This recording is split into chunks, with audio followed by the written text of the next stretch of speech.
আসসালামু আলাইকুম ভিউয়ার্স, আশা করি সবাই ভালো আছেন। আজকে তৈরি করে দেখাবো কুরবানির ঈদ স্পেশাল ভুড়ি ভুনা। দুরকম পদ্ধতিতে ভুড়ি রান্নাটি দেখিয়েছি। একটি হচ্ছে আলু দিয়ে ভুড়ি ভুনা, আরেকটি হলো ভুড়ি ভাজা। সহজ করে দেখানোর চেষ্টা করেছি, আশা করি আপনাদের ভালো লাগবে আর সহজ লাগবে আর উপকারে আসবে। ভালো লাগলে আমার চ্যানেলটিকে সাবস্ক্রাইব করে দিবেন প্লিজ। তো চলুন রেসিপিটি শুরু করা যাক। এর জন্য আমি 2 কেজি ভুড়িকে এভাবে পরিষ্কার করে সেদ্ধ করে টুকরো করে নিয়েছি। এর একটি লিংক ভিডিওর পিছনে দেওয়া আছে, আপনারা প্লিজ দেখে নেবেন কিভাবে আমি এই কাজটি করে নিয়েছি। এখন ভুড়িটাকে রান্না করে নিব। এর জন্য প্যানে দিয়ে দিয়েছি 1 কাপ তেল। ভুড়িতে একটু তেল বেশি লাগে। দিয়ে দেব 3টি দারুচিনি, 2টি তেজপাতা, 8টি এলাচি, 8টি লবঙ্গ আর 1 চা চামচ গোলমরিচ। এখন দিয়ে দিলাম 2 কাপ পেঁয়াজ কুচি করে কাটা। পেঁয়াজটাকে ভালো করে ভেজে নিয়েছি। এখন দিয়ে দিব 1.5 টেবিল চামচ আদা বাটা, 1.5 টেবিল চামচ রসুন বাটা। ভুড়িতে মশলা একটু বেশি লাগে।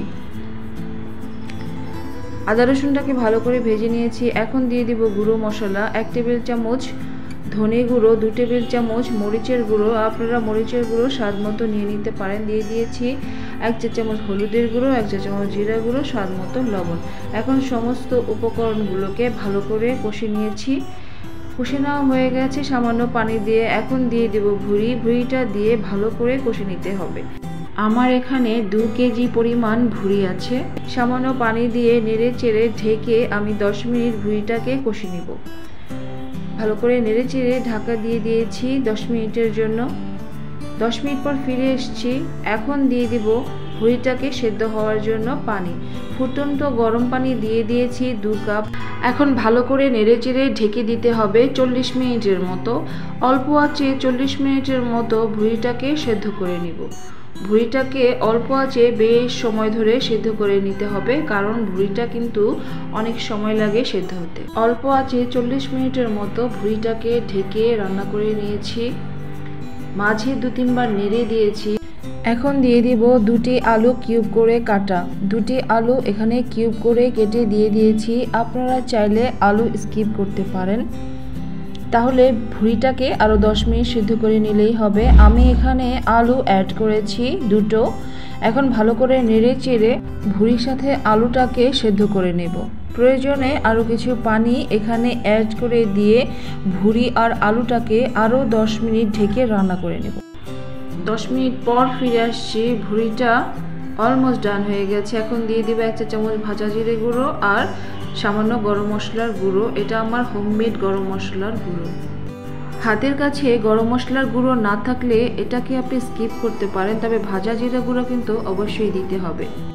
যদি একটু গ্রেভি বা ঝোল পছন্দ করেন তাহলে এই পর্যায়ে নামিয়ে নেবেন। আর যদি একটু ভাজা পছন্দ করেন তাহলে আরও 5 মিনিট ঢেকে একটু ভুনা করে নেবেন। এই তো ভুনা হয়ে গেছে। এখন আমি চুলাটা বন্ধ করে দেব। 5 মিনিট অল্প আঁচে রেখেছিলাম, দেখুন তেল উপরে চলে আসছে আর ভুড়িটা ভুনা হয়ে গেছে। এখন চুলাটা বন্ধ করে দেব। ভুড়িটা ডান হয়ে গেছে। আর যারা ভুড়ি কালো ভুনা বা ভুড়ি ভাজা পছন্দ করেন তারা অন্য একটি প্যানে নিয়ে নেবেন 2 টেবিল চামচ বা 3 টেবিল চামচ তেল, আর দিয়ে দিবেন আধা কাপ পেঁয়াজ কুচি, 3-4টা শুকনো মরিচটা দিলে ভালো একটি স্মেল আসে। এখন দিয়ে দিব ভুড়ি। আমি যে ভুড়িটা রান্না করেছি সেখান থেকে অর্ধেক ভুড়ি এখন ভাজা করে দেখাবো।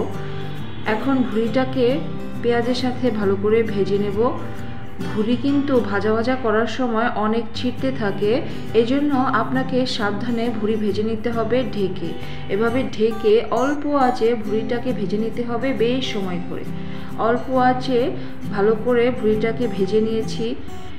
মাঝে কিন্তু নেড়ে চেড়ে দিতে হবে। আমি এরকম কালার করে নামিয়ে নিচ্ছি। আপনার যেরকম কালার ভালো লাগে সেরকম কালার করে ভুড়িটাকে ভেজে নামিয়ে নিতে পারেন। তৈরি হয়ে গেল দারুণ মজাদার ভুড়ি ভাজা। যারা ভুড়ি দেখলে নাক ছিটকায় তাদেরকেও যদি আপনি এই ভাজা ভুড়ি খাওয়াতে পারেন একবার, তারা বারবার আপনার কাছে শুধু এই ভুড়ি ভাজাই খেতে যাবে। তৈরি করে দেখিয়ে দিলাম দারুণ মজাদার দুটি পদ্ধতিতে ভুঁড়ি ভুনা আর ভুঁড়ি ভাজা। আশা করি আমার আজকের রেসিপিটি আপনাদের কাছে ভালো লেগেছে। ভালো লাগলে আমার চ্যানেলটিকে সাবস্ক্রাইব করে দিবেন প্লিজ, আর একটি লাইক দিয়ে দিবেন আমার ভিডিওতে। আজকের মতো এখানেই শেষ করছি। সবাই ভালো থাকবেন, আমাদের জন্য দোয়া করবেন। আল্লাহ হাফেজ, আসসালামু আলাইকুম।